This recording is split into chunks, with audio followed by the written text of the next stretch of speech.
In Stars and Time is a wonderful game and easily among my favorites of all time. It was an incredible emotional roller coaster for me. The story was so intriguing and immersive that I became obsessed with it. Seriously, I played this thing 24/7 until I finished it, and on top of that, I love its characters to death. The first time I saw the end of the game, as in the actual end with no more time loops, I felt really warm and fuzzy inside, and the final interactions with Siegfried's friends made me tear up with how adorable they were. I was very hesitant to talk to Frazi one last time, because I knew that I would miss this game a lot. But it was time to let everyone continue to live their lives in peace together. It was only a few days later, after having a long discussion with someone about the game, that I realized something wasn't right. That discussion was about Siegfried's treatment of his friends when he was at his lowest point, when he was so focused on trying to speedrun the castle that he ended up saying a lot of bad things to the others and hurting them deeply. At first, these new interactions really shocked me. If their intended effect was to make me go, "Bro, Siegfried, what the fuck?" they definitely succeeded. It sent a pretty clear message that this little guy was not only off his rocker but like all the way under the rocker at this point. Siegfried was not doing well mentally, and a lot of resentment piled up in his mind that finally spilled out. The idea in and of itself seems like a good one, but I don't like how exactly it was executed, so I'm gonna explain why. Before we move on, I want to point out that I am not a professional writer, a psychologist, or anything of the sort. I have no experience in such fields. Everything I say in this video should be taken with a grain of salt, and I am 100% open to being contradicted as long as it's in a civil manner. At the end of the day, I'm only an average Joe expressing an opinion that I haven't seen anywhere else and I thought was worth discussing. Now then, with that out of the way, let's go over each interaction Siegfried had with his friends before going to the castle on his own, and what I think of each one. After many time loops, Siegfried found a way to talk to Euphrasie about Timecraft and the People's Wish, in hopes that she would know how to fix this problem. Alas, she didn't, and all that happened is he returned back in time once again. He wakes up desperate and gets obsessed with killing the king himself, since that's the only idea he has left. That's the only possible reason he could still be stuck here, and he's tired of it. Thinking about his loved ones still being here with him is no longer enough to keep him going. He needs new memories with them. He's so dissociated from this world that all he can see them as right now is actors, playing their roles and reciting the same lines over and over again. He's tired of them. Nonetheless, he wants to acquire their strongest skills again so that he can reach the king and murderize him more quickly. So he tries to do that and hell ensues. Everything hints to Siegfried being more mentally unstable than ever, and everyone he talks to begins by asking him if he's alright.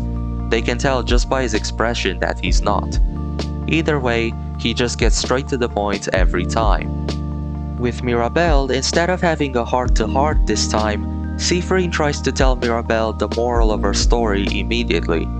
Problem is, in his hurry, he words it very poorly, saying it's okay to accept that you'll be alone forever, and this of course hurts her feelings. This scene works for me because Siegfried's intention was to just get a move on, and he's shocked when he realizes how upset she is with him. He didn't realize the implications of what he was saying until Mirabelle basically imprinted it on his face, and it just further drives home how detached he's become. He then ignores the problem and keeps going, thinking she'll get over it like she always has, not realizing just how severe the consequences will truly be. With Bonnie, he tries teaching them how to fight by intentionally falling over so they protect him. Unfortunately, Bonnie notices he slipped on nothing. They notice he was just acting things out, and he excuses it by saying that's how he wanted to make them stronger. Of course, this really upsets Bonnie. Yet even after they run away crying, Siegfried rationalizes things to himself by saying, "It's fine, their attacks wouldn't have gotten that much stronger anyway." This works for the same reason the Mirabelle scene worked. It plays into Siegfried's detachment and obsession with getting to the king as fast as possible, which lead him to send across messages he doesn't mean to. He hurt his friends without intending to, but he doesn't want to think about it because it would hurt too much. He tries to assure himself that it's alright, that things are bound to go according to the script anyway. It's not like they would just up and leave him, would they? Now here's the parts that start to bother me. With Odile, she quickly notices Sifrin isn't feeling alright like the others do. However, after retrieving the family tale, she points out the weird things she's noticed in him along the way, like how he knew things he wasn't supposed to. She's not following stage directions in his mind. She always figures it out when something's wrong, when he's not careful. It's frustrating. Before any conversation about the book even begins, Odile tries to figure out what's up with him. She notices he's shaking. She's worried for him. She asks him what's wrong. But Sifrin doesn't want that. He yells at her that nothing is wrong. He's angry at her for not acting like normal. He's frustrated with how perceptive she is. He's convinced she doesn't trust him. His fear of abandonment kicks in and culminates with the line, "You should just leave me behind." Then he follows it up with, "That's your family specialty, isn't it?" and continues to bring up her troubled past as if making a point. She abruptly ends the conversation and leaves. He immediately regrets what he said, asking himself, "Why did I say that? What's wrong with me?" And then once again reassures himself that it's alright. Things are still gonna go according to the script as always. What I don't like about this is how insistent Sifrin was on poking at Odile's troubled past with clear intent to hurt her. All she was trying to do is help him out, and he responded by bringing up parts of her life that haunt her and using them as ammunition against her. While the other scenes so far ended poorly because of Sifrin unintentionally hurting his friend's feelings, this one ended with him actively trying to shit on Odile for no good reason. I don't like how unjustified and senseless it is, and how it paints poor mental health. We all understand Sifrin was going through hell, but I believe that the choice to use someone's insecurities against them the way he did is always a conscious one. You don't accidentally bring up your friend's worst memories and continue to rub them in their face. I'm pretty sure that low-key counts as verbal abuse. You might argue I'm exaggerating, because verbal abuse implies long-term manipulation more often than not, but the point is Sifrin did something extremely messed up. People sometimes say terrible things when they are angry, but not to this extent. Hence, I believe Sifrin should be held accountable for this. As for how this portrays mental health problems, I just don't like any presentation of the idea that if someone is depressed or angry enough, they will lose all self-control and say the most vile things they can think of to even their closest friends, especially when said friends are just trying to help them. It comes off as almost demonizing. Not to say that was the intention, but it just rubs me the wrong way personally. Now, a decent critique isn't complete without offering a possible solution. I believe that it would have been better for Sifrin's snapping moment to continue to focus on his fear of abandonment and his frustration with his friend's sudden lack of trust in him. The dialogue already hints towards it at the beginning, with lines such as, "Oh, we're friends now?" This could culminate in dialogue such as, "You wanna know what's wrong? That you're probably gonna leave us without batting an eye when this is all over. You've never trusted me. You've never trusted any of us." And then Odile gets upset. Maybe not the most complete example, but this would serve to drive home the misconceptions in Sifrin's mind that were hinted at before, and have him screw up without actively intending to hurt Odile. The same thing that happened with Mira and Bonnie. It would be reasonable for Sifrin to genuinely believe those things in the heat of the moment, and for him not to realize just how much it would actually anger her to hear that, given how much she actually cares about them all, and given how much he's shown the complete opposite up until this moment. With Isabeau, everyone else has already told him what happened during their own conversations with Sif, so he knows damn well something's wrong. He asks Sifrin if he's alright, and despite him saying that he is, Isabeau knows he's lying. He pushes the matter a little too far for his liking, however. Sif does not care for his advice. He zones out while he's talking because he wants to distance himself from this problem he's facing.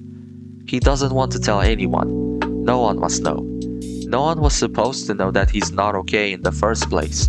He just wants them to follow along as always. He doesn't want to think about his problems. But suddenly they all don't seem to trust him anymore, always talking behind his back. Soon he responds to Isabeau. Yeah, something's wrong. It's that you're getting on my nerves.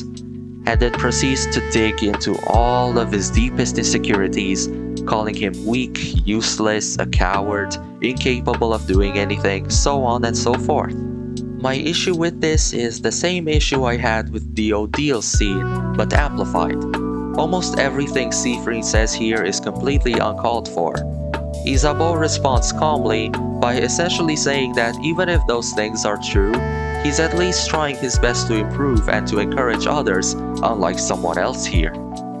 While I appreciate Isa's maturity here a lot, Siffrin didn't deserve it considering how hard he tried to make Isa feel like shit for no discernible reason. I would have personally changed it like this. The scene starts out as normal up until the point Siffrin zones out and Isa asks him if he was even listening. Siffrin says what's wrong is that he's being really annoying.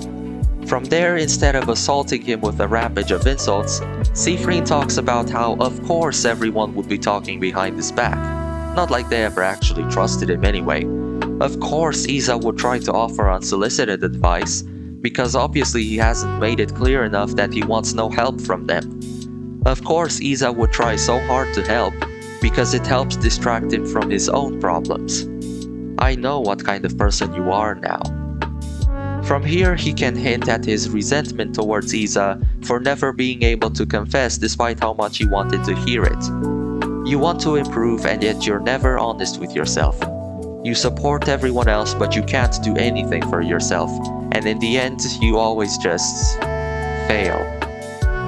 These would still be very mean things to say, but they would come from a place of longing, hopelessness, and resentment combined, rather than just pure hate.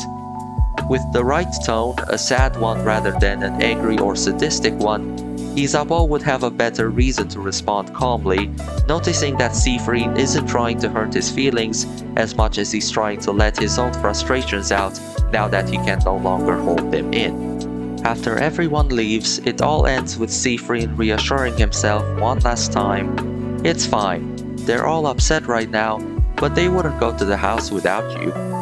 Only to later find out that they don't trust him anymore. Only to end up having to go to the house all by himself. Now let's talk about the ending, not counting my proposed alternative conversations. More specifically, the final talks Siffrin has with his friends.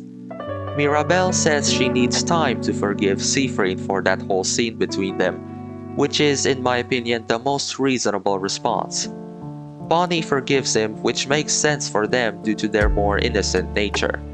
On the other hand, Odile and Isabeau, the ones who had it worst, as well as the more mature members of the crew, pretty much immediately forgive him. I've explained earlier why Siffrin's behavior towards them is inexcusable to me, so it's just insane to me that they'd let it all slide so quickly. If we don't consider the changes I suggested before, I would have much preferred if they took it like Mirabelle did and allowed Siffrin to properly redeem himself before being fully forgiven. I understand that Siffrin felt crippling guilt after the fact. In fact, walking through the castle with him alone was one of the most unsettling experiences for me, exactly because I felt for him. But that's not something his friends got to see, hence I still think it'd be fair to want Siffrin to properly make up for the horrible things he said to them in some way. This is not to say they shouldn't have celebrated their victory, I just feel like it's an issue that they should have kept for later instead of ignoring it entirely. With that, I've explained what I find disappointing in the ending of In Stars and Time. How quickly Siffrin's friends, more specifically Odile and Isa, forgive him for stepping far out of line with his hurtful words. Now, all this is not to say that I hate this game. I sang its praises at the start of the video for good reason. I'm also not accusing the developers of anything. I simply find it a shame that the aspect I talked about was handled the way it was. Do you agree with me? Do you think there's something I missed? A different perspective I should consider perhaps? Let me know in the comments below. Thank you for watching.